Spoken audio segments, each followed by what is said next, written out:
that What is this old man talking I'm about? sorry.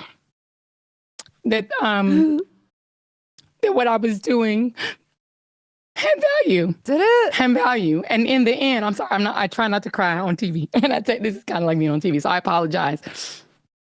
And that it mattered. I see Karen is there, and she's been texting me as well. And so what I will just say is Karen's been texting that her. in the end, Of course, Karen's been texting her. where I land is that the moment that of guilt that I felt, that I went hard on so many issues. We begin tonight with what I think is the question. When you are in the midst of a crisis, and specifically a crisis of democracy, how do you resist? When fascism isn't just coming, it's already here. Oh my gosh. The first rule is to fight back, to never stop resisting. Do not obey in advance, as Tim Snyder put it. Do not take the knee to throw No in a wonder Game no of one Thrones was reference. watching this. It sucks. Even if it's scary or uncomfortable or inconvenient, just keep saying no. What is she wearing? Or finding creative ways to say no in small ways and large. That looks like their You idiot. don't always win every battle. Have you noticed? It looks like The it looks whole like it says thing their idiot. is not about resisting. The read out. It looks like their idiot. I still can't make sense of the readout. What are they trying? It's like a play on words, but I can't figure out what it is because it's just so dumb. So of course, you have, being on the left, you have Rachel Maddow, or Chris Hayes, I don't know, I get the two confused all the time. But you have Rachel Maddow, who immediately jumps to, this must be racism, that MSNBC fired my colleague who's so bright and intelligent and good that nobody was watching her program and they had to fire her. And I want to play a little bit of Rachel Maddow on her. Remember, she is also on MSNBC saying these things. Watch. An even bigger programming change is at 7 p.m., 7 p.m. Eastern, where Joy Reid's show, The Readout, ended tonight. And Joy is not taking a different job in the network. She is leaving the network altogether. And that is very, very, very hard to take. Personally, I think it is a bad mistake to let her walk out the door.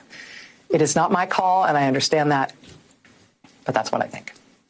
I will tell you, it is also unnerving to see that on a network where we've got two non-white hosts in primetime, both of our non-white hosts in primetime are losing their shows, as is Katie Fang on the weekend. It's almost like hiring based off of diversity, equity, and inclusion is a bad move. Indefensible, and I do not defend it.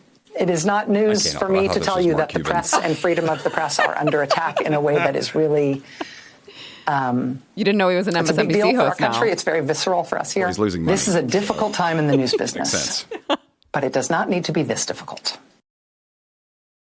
Says the woman who makes like $20 million for one podcast a week. Okay, that's cute.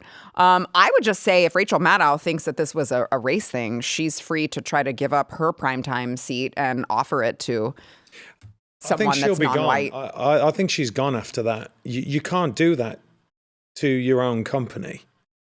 I mean, that is suicide. And by the way, she could always take $12 million and give it to Joy. And say, but look, that would be equitable. She had 59,000 views.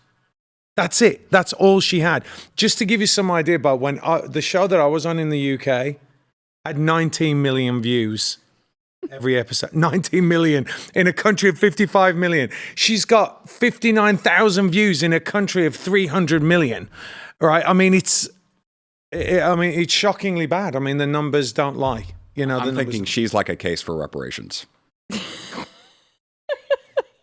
Is she? Maybe this is what they're talking about. People who are so bad. Yeah, so many people that like they have to just take it from other people. Yeah. We just like, oh, sweetheart, oh, God bless. It is funny. Why didn't she say? You're right though. Why didn't she say? Do you know what? I'm going to step down, and you can take my slot because it's clearly the slot, or it's clear. I'm going to give you.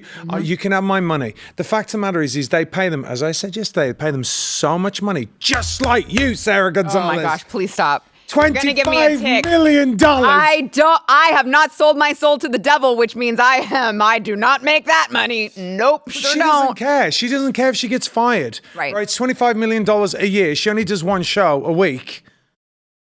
she's made For her podcast. $100 million. I mean, at least. Yeah. So she doesn't care if they can, so what?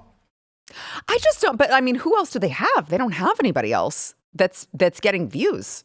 We're going to see more of this, though. And this is why, I mean, I don't call it the mainstream media anymore. It is the legacy media because it is almost dead. It's like literally in its death throes. So, people like you are changing the game, Sarah. Yeah. Well, I mean, again, I thank you. I appreciate it. A shameless plug for Blaze TV. But also, Elon Musk buying X, I think, was really transformative in making sure that there is an independent place. Because, I mean, we still have to deal with Google trying to censor us on searches and stuff like that. But Elon is like, have at it. What does he say? You are the press now. You are the media now. Yeah, and I really do think that has been really instrumental in putting these people, the legacy media, as you say, on notice that your time is limited, baby. Because I can't imagine that Big Pharma is going to pay the amount of money that they've been paying for these ads. Because they own you guys at 59,000 views. I was about to say million, and then I realized it was only 59. They're talking about banning the ads, which will be devastating to them. I saw that. They get so much of their money from those big Yeah. ads, which are great, when you're sitting there with your kids and like the ED ad comes on. Yeah. It's awesome. Or like they have to list all the side effects, and they're like, side effects could cause excruciating death. Like everyone. And you're like, I'll go and get that. By the way, in the UK and in the rest of the world, actually in Europe, you don't have pharma ads. They're not allowed Yeah. to put them on. So that's one of the things that I came here, I was like, this is really weird. Yeah. Yeah, it's, it is awkward when you start talking about those things with your kids around. I know, it is. You have like 9 kids, so they know. I don't need it. They already know what that is. If you like this clip and you want to see the full episode, click here. And if you want to subscribe to the channel, come on, you know you do. Click here.